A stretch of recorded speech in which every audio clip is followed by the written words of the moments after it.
हर दिन बढ़ते जा रहे तलाक के केसेस को ध्यान में रखते हुए कोर्ट के आदेशानुसार एक काउंसलर ने 20 कपल्स को एक सामूहिक मीटिंग में बुलाया। यह काउंसलर कुछ उन चंद समझदार और सक्सेसफुल काउंसलर्स में एक थी, जिन्होंने कई जोड़ों को यह समझने में मदद की थी कि वह कितनी बड़ी गलती करने जा रहे हैं और उनकी वजह से कितनी ही शादियां टूटते टूटते रह गई। इस मीटिंग में आने वाले सभी कपल्स के दिमाग में यही चल रहा था कि उनके घर के बड़े बुजुर्ग जिस बात को नहीं रोक पा रहे थे, उसे रोकने के लिए ये काउंसलर क्या ही कर लेंगी।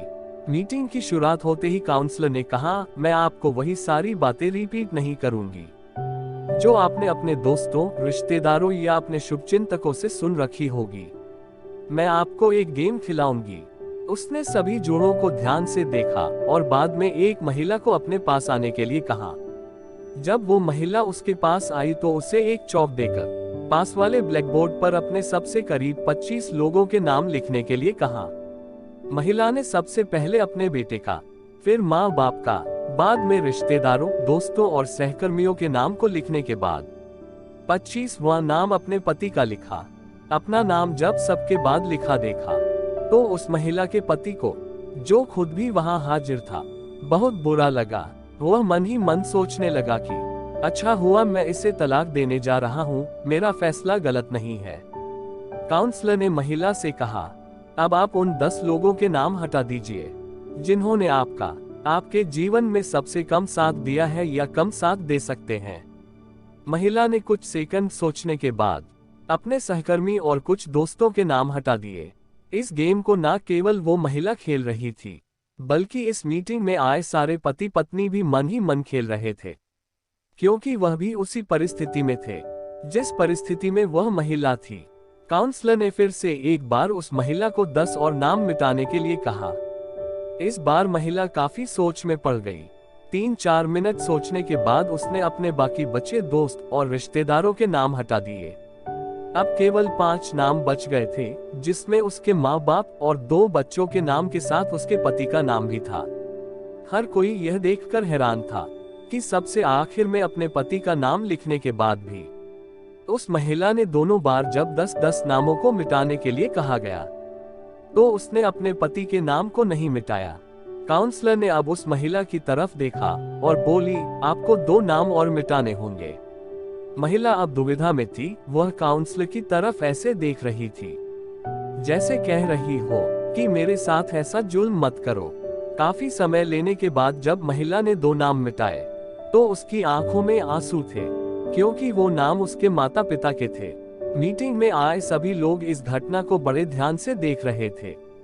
उन्हें हर बार आश्चर्य हो रहा था, लेकिन इस बार कुछ ज्यादा ही हुआ, क्योंकि सब यही मान रहे थे कि जब साथ देने की बात हो तो कोई भी व्यक्ति अपने माँ बाप का नाम नहीं मिटा सकता।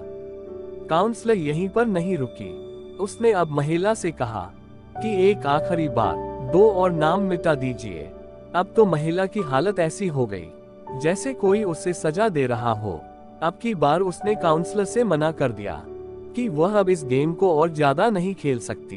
काउंसलर ने उसे समझाया कि आपको सिर्फ नाम मिटाने हैं और यह एक गेम है, इससे ज्यादा और कुछ नहीं। जैसे तैसे काउंसलर ने उस महिला को 2 और नाम मिटाने के लिए मना ही लिया।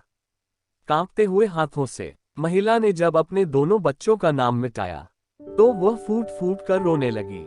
उस महिला के पति के साथ साथ वहां आए सभी लोग दंग रह गए। वहां आए सभी लोगों का यही सोचा था कि चाहे कुछ भी हो जाए, कोई महिला अपने बच्चों का नाम नहीं मिटा सकती। काउंसलर ने उस महिला को अपनी जगह पर जाकर बैठने के लिए कहा। काउंसलर ने वहां आए सभी जोड़ों की तरफ ध्यान से देखा, जो उतने ही दुखी थे जितनी कि ये महिला थी। काउंसलर ने उन सभी से पूछा कि महिला ने ऐसा क्यों किया। कोई भी उस सवाल का जवाब दे नहीं पा रहा था या देना नहीं चाहता था। अंत में काउंसलर ने उसी महिला को खड़े होने के लिए कहा और उसी से ऐसा करने का कारण पूछा। महिला बोली, चाहे अभी मेरे और मेरे पति के बीच में कुछ प्रॉब्लम चल रही है, लेकिन जब साथ देने की बारी आती थी तब वह हमेशा मेरे साथ खड़े रहते थे। मेरे माँ बाप बूढ़े हो चुके हैं और वह कितने दिन मेरे साथ रहेंगे मैं नहीं जानती। मेरे बच्चे बड़े होने के बाद हमेशा मेरे साथ रहेंगे इसकी भी कोई गारंटी नहीं है। लेकिन हमारे बीच इतना कुछ होने के बाद भी मेरे पति ने मुझसे कहा है कि वह अलग होने के बाद भी जब भी जरूरत होगी तब मेरा साथ देंगे। महिला बोली, हम पता नहीं क्यों तलाक तक पहुंच गए। आज उस गेम को खेलते हुए मुझे एहसास हुआ कि हम दोनों के बीच ऐसी कोई बड़ी समस्या हुई ही नहीं है। वह तो बस हम दोनों गुस्से में थे और कोई भी झुकना नहीं चाहता था। इसलिए मैंने सबका नाम मिटा दिया, लेकिन अपने पति का नहीं मिटाया।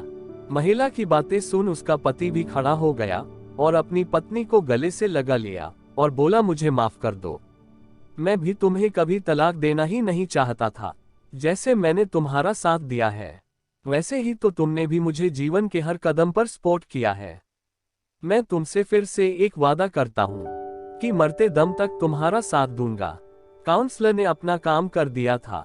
उसने वहां पर आए हर एक जोड़े को यह सोचने के लिए मजबूर कर दिया था कि जो वह करने जा रहे हैं कहीं वह अपने झूठे अहंकार और गुस्से की वजह से तो नहीं है, कहीं वह अपने साथी के साथ कोई अन्याय तो नहीं कर रहे। ये कहानी आपको कैसी लगी कमेंट बॉक्स में जरूर बताइएगा। अगली वीडियो में फिर मिलेंगे।